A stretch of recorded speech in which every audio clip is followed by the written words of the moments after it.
Alright everyone, welcome back to the channel. Can you believe we are already cruising through 2026? It feels like we just celebrated New Year's, and yet, here we are, staring down the barrel of what might be the biggest year for the Mac in a decade. Seriously, if you are a fan of Apple Silicon, or if you're just tired of your current laptop sounding like a jet engine every time you open a Chrome tab, then you need to pay attention. We aren't just getting one new MacBook this year. We aren't getting two. We are looking at 4 distinct models dropping in 2026. So, grab a coffee, sit back, and let's break down every single machine coming your way, from the budget-friendly surprises to the absolute monsters. Let's kick things off with the heavy hitters because, honestly, these are imminent. We're talking about the refreshed MacBook Pros featuring the M5 Pro and the M5 Max chips. Now, I have to be real with you for a second. If you were hoping for a totally new look, you might be a little disappointed. This release is going to be the swan song for the current chassis design. You know the one, the boxy, slightly retro, HDMI port-having design we have loved since 2021. But don't let the lack of a facelift fool you. It's what is under the hood that counts. That we're looking at a classic spec bump, but a big one. The M5 Pro and Max are expected to add 2 additional efficiency cores and 2 performance cores across the board. CPU-wise, we are looking at a solid 20 to 25% jump over the M4 generation. That is respectable. But the GPU? Oh man, that is where things get spicy. Leaks are pointing to a massive graphical leap, potentially a 55 to 60% increase in performance. If you're a video editor, a 3D artist, or someone who just wants to play games without the frame rate dropping to a PowerPoint presentation, this is the upgrade you have been waiting for. This is likely the last time we see this specific design. So if you love the mini LED screen and the current keyboard, this is your last chance to get the ultimate version of it. Now let's shift gears to the laptop that most normal people actually buy. The MacBook Air, expected to drop around spring of 2026, likely in March. This is the update to the world's best-selling laptop. But keep your expectations in check. This isn't a revolution, it's an evolution.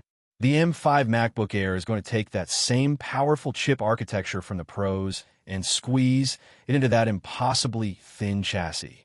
However, there are some caveats. The base model is likely sticking with 256 gigabytes of storage. In 2026, I know, Apple loves their expensive storage upgrades. Also, the base M5 chip in the Air will probably have a slightly watered-down GPU, likely an 8-core version compared to the 10-core you'd find in the Pro. Design-wise, it is staying exactly the same. No OLED screen yet, folks. No promotion 120Hz refresh rate either. Apple has to keep some features for the rich kids buying the Pros, right? We might see some fun new colors, though. Rumors are swirling about a new green or maybe a pink to join the lineup. Personally, I'm still mourning the loss of the dark blue, but hey, maybe the green will look nice in a Starbucks. Okay, moving on to the third laptop, and honestly, this is the one that has me the most curious. This is a brand new addition to the family.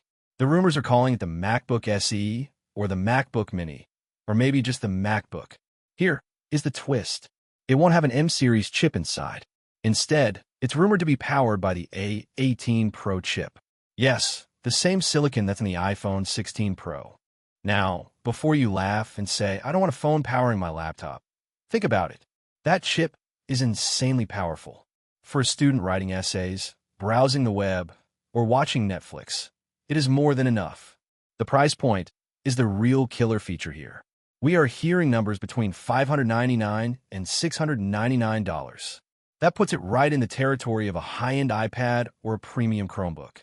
Design-wise, it sounds like a throwback to the 12-inch MacBook from 2015. But don't panic. They surely fixed the keyboard this time. No more butterfly keys getting defeated by a single crumb of toast.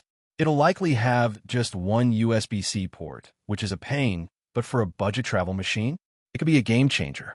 Expect fun, vibrant colors, and incredible battery life, even if the RAM and storage are a bit tight.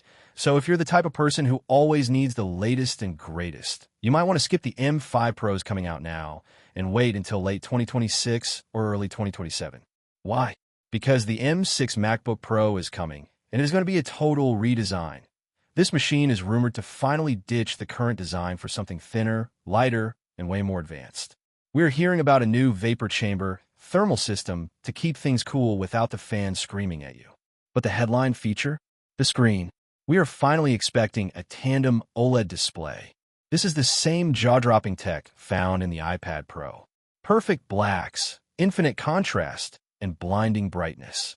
If you have ever seen an OLED TV, imagine that clarity on your laptop. It is going to make the current mini LED screens look, well, not bad, but definitely second place. It'll likely come in 14 and 16-inch sizes, and it will be powered by the M6 Pro and M6 Max chips. This is the future of the MacBook Pro, but just be warned, bleeding-edge tech usually comes with a bleeding-edge price tag. So there you have it. 2026 is shaping up to be a buffet of options for Mac users. We have the imminent power of the M5 Pro for the workaholics. We have the M5 Air for the travelers and students. We have a mysterious budget MacBook for the price-conscious. And we have the futuristic OLED M6 Pro for the patient enthusiasts. The big question is, which one are you grabbing? Are you upgrading now, or are you holding onto your wallet for that OLED screen? Let me know in the comments below. If you enjoyed this update, smash that like button so the algorithm knows we exist. And if you want to stay on top of all things Apple, make sure you subscribe and hit that notification bell. I will catch you guys in the next one. Take care.